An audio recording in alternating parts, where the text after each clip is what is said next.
I know you're working hard, I said. I miss you. I miss us. Nothing's stopping us from being us, he said, using air quotes. You're the one who's always tired or stressed. I feel like everything I do is never enough. It wasn't a fight. Not exactly. Just an exchange of words that left both of us feeling misunderstood. The chasm between us stayed exactly where it was, unmoved, unacknowledged, alive. That night, as he turned away from me and drifted to sleep, I stared at the soft glow of my phone screen and opened Lucas's message again. Reading it felt like stepping into a different version of reality aversion, where my presence wasn't taken for granted. Was that betrayal? To hold someone else in your mind while your body lay beside your spouse? I don't know. I still don't. All I know is that my heart had already wandered into a place my feet had never stepped. Weeks turned into months. Lucas became a ghost at the edges of my world. I saw his name occasionally pop up on Noah's screen or hear his voice faintly in the background of a call. I asked fewer questions than I used to, not because I didn't care, but because I cared too much. One afternoon, I ran into him by accident. I had just left the supermarket, reusable bags cutting into my hands as I balanced a bunch of overripe bananas and a jar of sauce threatening to tip. The sun was bright, too bright, making the world look sharper than it felt inside me. I stepped onto the sidewalk, and there he was, leaning against a low wall, earphones in, eyes unfocused on the opposite side of the street.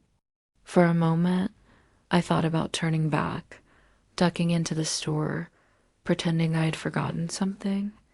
But he saw me. His gaze locked onto mine.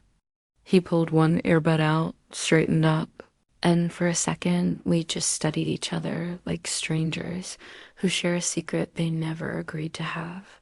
He smiled. Not the boyish grin he used to throw around so easily. This one was smaller, softer, tinged with something like resignation. I didn't cross the street. I didn't wave. Neither did he.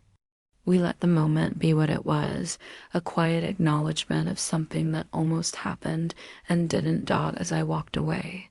I carried that smile with me like a folded note tucked into the pocket of my heart. I knew I would never show it to anyone. It wasn't for them. It was for the part of me that had needed, just once, to know she could still make someone look at her like that dot time has a way of dulling certain details and sharpening others. I don't remember what dress I wore that day at his apartment, but I remember the exact way his fingers trembled when they hovered over mine. I don't remember the weather outside, but I remember the way the room felt too small when he said, "You deserve to feel wanted." Sometimes I think about what would have happened if I had moved that last inch. If I had let myself surrender to the warmth that afternoon, maybe the world wouldn't have ended in some dramatic blaze. Maybe nothing external would have changed right away. We're good at hiding the earthquakes in our lives, making the ground look steady even when it's cracked, but I didn't move. I came right up to the edge and stepped back. Does that make me loyal? Strong, or just afraid? I don't know. I'm still figuring that out. What I do know is that something inside me woke up that day. Not my desire, not just that. My grief. For the woman I had slowly buried under routines and compromises. For the version of me who once believed love meant being chosen, not simply being convenient. I didn't leave my marriage. That might disappoint some people who want a clear villain and a clean escape. Life isn't that tidy. It's not always about grand gestures and dramatic doors slamming behind you. Sometimes it's about staying and changing within the staying. Over the months that followed, I started making different choices. Not big ones at first. Small, stubborn ones that built themselves into something larger. I signed up for a painting class at a community center. Something I had always wanted to do and never found the time for because I was too busy keeping everyone else's life running. I went alone. I didn't ask for permission. When Eric asked why dinner was late on Tuesday nights, I said, because I'm doing something for myself now. He looked surprised, then vaguely inconvenienced. But he didn't argue. I stopped filling silences with mindless chatter. When Eric came home, I didn't rush to greet him with a list of things accomplished. I simply said, hi, and let the rest be in his hands if he wanted more. Set my phone down during meals and watched Noah instead, really watched him. I asked questions that went beyond homework and test scores. Sometimes he answered with a shrug, but other times he opened up more than he realized. Once, while absent-mindedly pushing peas around his plate, he said, Lucas hasn't come over much lately. He's been weird, distant. I held my breath. Do you miss him being around? I asked. Yeah, he said after a moment. He's different from the rest of my friends. More observant, less shallow. He glanced at me briefly. I think he saw things he didn't want to see. You know, I stared at my fork. Maybe that's what happens when we look too closely, I replied. Sometimes you can't unsee the truth once you notice it. He nodded slowly. Yeah, maybe. I wanted to ask if he knew, if Lucas had told him what happened. But I didn't. Some things stay implied. Some truths live in the spaces between words, and pushing them out into the open doesn't always make them clearer. Sometimes it just shatters what little piece you have left. One evening, months later, Eric and I were sitting on the couch. The TV was on, some forgettable show flickering across the screen. He was scrolling his phone. I was sketching absent-mindedly in a notebook from my art class. The scene was so familiar, it felt like a rerun of our entire marriage. Do you ever feel lonely? I asked, not looking up from my page. He glanced over, surprised by the question. You with these deep questions again? He muttered. What brought that on? Just thinking, I said. Do you? He hesitated longer this time. Sometimes, he said quietly, when I'm traveling, or when I come home and it feels like I missed something important and can't get back into it. What is it? I asked softly. He exhaled. Us, he replied. I guess. It was the first time he had acknowledged the distance without trying to defend himself. Something in my chest loosened. I'm lonely a lot, I said. Even when you're here? He set his phone down. I know I haven't been the most present, he admitted. I tell myself I'm doing all of this for you and Noah, but what's the point if I'm not really here to share it with you? There was a time I would have grabbed onto that sentence like a lifeline, expecting it to fix everything overnight. I know better now. Awareness is a start, not a cure. But it was something. It was more than silence. We don't talk, I said. Not really. We exchange information. We share logistics. But we don't talk about how we are. We don't look at each other. He stared at the TV for a long moment, then turned it off. Okay, he said. Then let's start. It wasn't easy. Conversations turned awkward before they turned meaningful. Old habits pulled at us like gravity, his urge to deflect with work, mine to shrink to avoid conflict. We tripped. We faltered. We backslid. I didn't tell him about Lucas, not because I wanted to protect myself, because there are some confessions that burn more than they heal.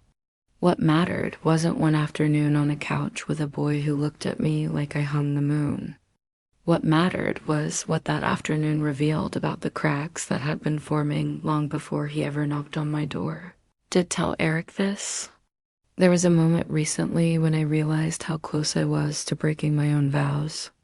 Not in a literal way, in my heart. And it terrified me. It made me see how starved I've been. How easy it would be for me to fall into something that looks like love just because it feels like oxygen. He listened, jaw clenched, eyes wet around the edges. Would you have? He asked quietly. I shook my head. I didn't, I said. But knowing that I could, that I wanted to be seen that badly, that's what scared me. I don't want to be that version of myself. I don't want to be so ignored that the first person who really looks at me becomes a lifeline. He swallowed hard. I'm sorry, he whispered, for making you feel like you had to look anywhere else for that. He didn't ask who it was. Maybe he was afraid to know. Maybe he already had a guess. Maybe it was enough for him to understand the risk without seeing its face. We started therapy a few weeks later, not because we were on the brink of divorce, but because we finally accepted that just surviving together wasn't the same as living together. Sitting in that uncomfortable office, answering questions about childhoods and expectations and fears felt like peeling skin from bone. But underneath the pain, there was relief like opening a window in a room that had needed air for years. Our marriage is not magically healed. That's not how this kind of thing ends. Sometimes we still drift. Sometimes we still choose numbing over honesty, but we also choose each other more consciously now. I'm not a ghost in my own home anymore.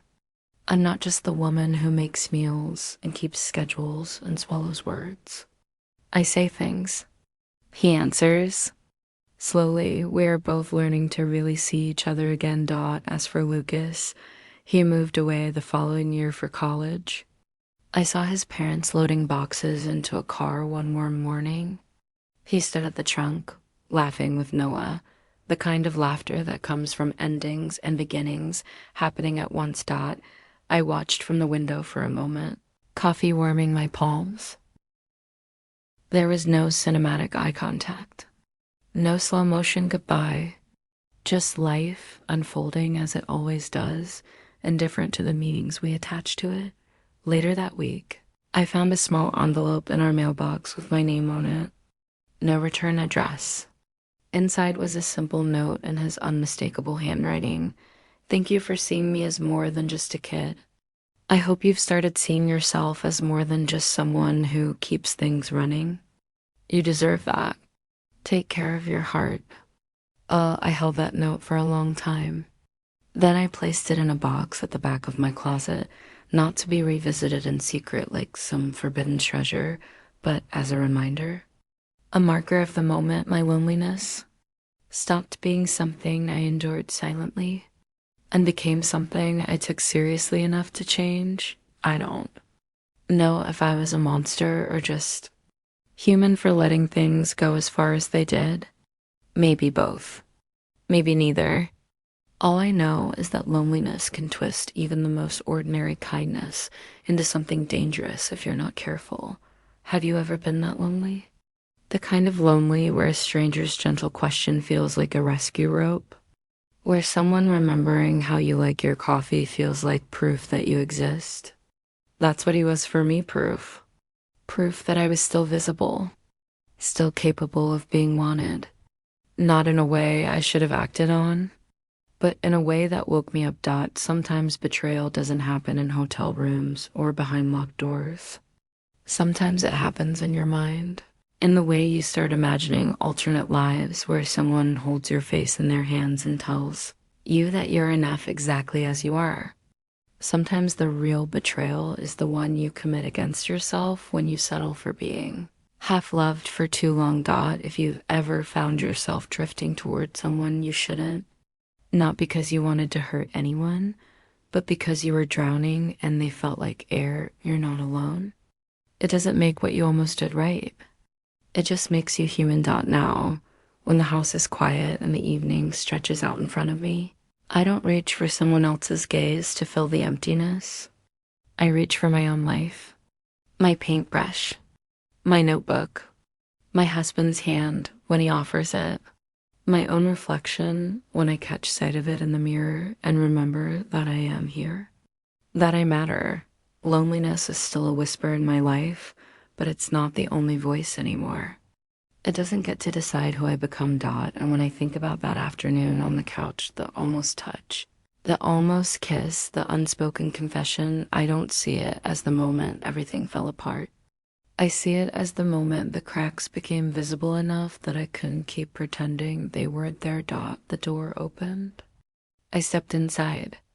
I saw things I didn't want to see about myself in my marriage. And then, slowly, painfully, I stepped back out and chose not to let that be the end of my story. In the end, that's what this really is. Not a story about a forbidden romance, or about a husband who failed, or a boy who crossed a line. It's a story about a woman who realized that being invisible had become her default and decided she would rather live with the discomfort of change than the safety of disappearing. Sometimes the most dangerous invitations aren't the ones that come from other people. They're the ones that come from your own ache. Be careful how you answer them. And if you ever find yourself standing at a door you know you shouldn't open, ask yourself, am I walking toward love or just away from my own loneliness? The answer might not be simple, but it will tell you more about your heart than you think.